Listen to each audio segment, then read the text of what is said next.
Hello friends, welcome back to my channel.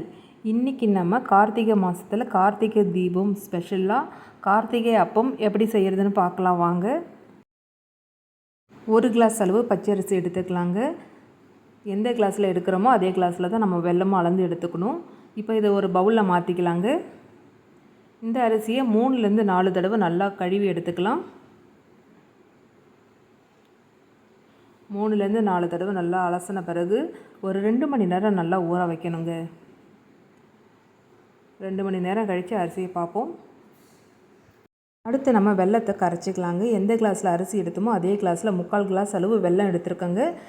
இப்போ 1/4 class அளவு தண்ணியை ஊற்றி நல்லா கொதிக்க வச்சுக்கலாங்க. இது பாவு பதம் வரணும்னு அவசியம் இல்லை, கரைஞ்சால் போதும் வெல்லம். இப்போ 2 மணி நேரம் ஆயிடுச்சுங்க. அரிசியை வடிகட்டிக்கலாங்க.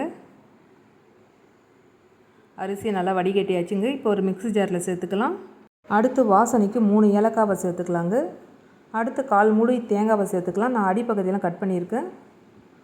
இப்போ மிக்ஸி ஜாரை மூடி நைஸாக அரைச்சி எடுத்துக்கலாங்க. தண்ணிலாம் எதுவும் சேர்க்கக்கூடாது, இந்த அளவுக்கு நம்ம அரைச்சிக்கணும்.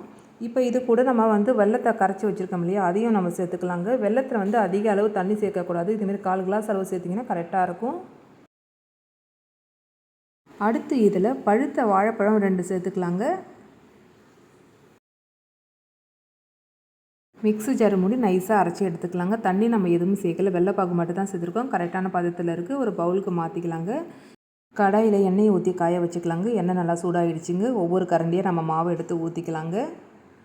குழி பணியார கல் இருந்துச்சுன்னா நம்ம அதுலேயும் செய்யலாங்க. அடிப்பகுதியில் நல்லா செவந்துடுச்சு, எடுத்துடலாங்க. இதே மாதிரி மீதி இருக்கிற மாவையும் நம்ம ரெடி பண்ணி எடுத்துக்கலாம்.